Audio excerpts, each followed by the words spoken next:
हर महीने की तरह इस महीने भी गुरुवार को आसनसोल नगर निगम में बोर्ड मीटिंग हुई, जिसमें आसनसोल नगर निगम के मेयर विधान उपाध्याय, चेयरमैन अमरनाथ चैटर्जी, उप मेयर एमएमआईसी बोरो चेयरमैन सहित विभिन्न वार्ड के पार्षद और नगर निगम के अधिकारी उपस्थित थे। बैठक में नगर निगम क्षेत्र के विकास कार्यों को लेकर चर्चा हुई। इस संबंध में मेयर विधान उपाध्याय ने कहा कि बैठक में आसनसोल नगर निगम क्षेत्र के विकास कार्यों को लेकर चर्चा हुई और कैसे उन विकास कार्यों को तेजी से संपन्न किया जा सके, इस पर विचार विमर्श किया गया। उन्होंने कहा कि मैरिज हॉल को लेकर नगर निगम ने एक फैसला लिया है, लेकिन जब तक उसे कार्यान्वित नहीं किया जाता उसके बारे में वो कोई टिप्पणी नहीं करना चाहते। वहीं एमएमआईसी गुरुदास चैटर्जी ने भी कहा कि आज की बैठक में आसनसोल नगर निगम क्षेत्र में विकास कार्यों को लेकर चर्चा हुई। शुधुमात्र डेवलपमेंट मानो कारण যারা কাউন্সিলর আছে সবাই ডেভেলপমেন্ট নিয়ে আলোচনা করবে। যেখানে যেটা অসুবিধা হচ্ছে স্যানিটারি ডিপার্টমেন্ট অসুবিধা, জলের অসুবিধা, যেখানে ডেভেলপমেন্ট রাস্তার দরকার আছে, ড্রেনের দরকার আছে, যেটাই দরকার থাকে সেটাই তুলে ধরে এবং যেখানে যেটা হয়তো কাজটা হয়তো হচ্ছে না বা দেরি হচ্ছে সেগুলো নিয়ে আলোচনা। শুধুমাত্র ডেভেলপমেন্ট, তাছাড়া তার কোনো আলোচনা নেই, জায়গা নেই। না, ম্যারেজ হল নিয়ে আলোচনা না। ম্যারেজ হলে আমরা একটা ডিসিশন নিয়েছি, মানে যেটা না করা পর্যন্ত তো আমরা ডিক্লেয়ার করতে পারি না।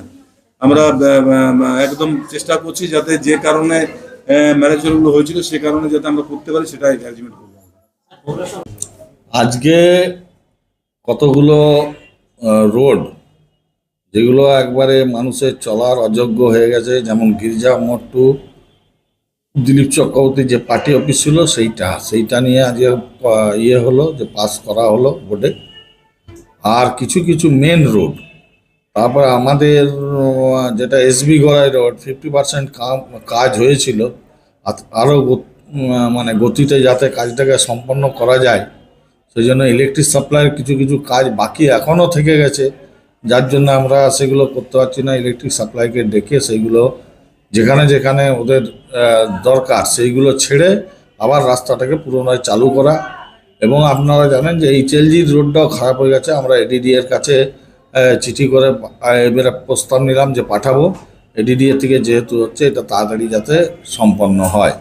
তার মধ্যে কিছু কিছু জায়গায় আমরা দেখতে পাচ্ছি যে পাইপ লাইন, যে জল সরবরাহর যে রয়েছে যেটা হাউজিংয়ে, এখনও পর্যন্ত পাইপগুলোকে লেইং করতে হবে বলে রোডটা হচ্ছে না। তেমনি আপনার ডিসেরগড়ে রাস্তাটার অবস্থা খুব খারাপ, কিন্তু আমরা ওইখানে পাইপ বিছানোর জন্য রোডটা বন্ধ রেখেছি। কিন্তু এটা তো বেশি দিন বন্ধ থাকতে পারে না, সামনে নির্বাচন, তার আগে যাতে কাজগুলো করে দেওয়া যায় এবং রাস্তাঘাটকে সুন্দরভাবে পরিষ্কার করা যায় তার জন্য আমরা 2-3টে মেশিন, মানে অত্যাধুনিক মেশিন কেনার ব্যবস্থা করছে আসানসোল মিউনিসিপ্যাল কর্পোরেশন। আগামী দিনে শহরকে যেন সুন্দরভাবে সাজিয়ে তোলা যায়।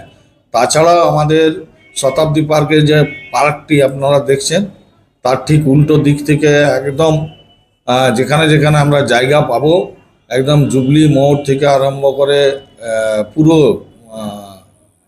অবধি, ভগৎ সিং মোড় অবধি যেখানে ফাঁকা জায়গা পাবো তাই সেখানে আমরা পার্কের ব্যবস্থা করব এবং লাইটিং, মানুষ যাতে শহরটাকে পরিষ্কার পরিচ্ছন্ন আমরা রাখতে পারি সেই চিন্তাভাবনায় আজকে এই বোর্ডের সিদ্ধান্ত নেওয়া হয়েছে।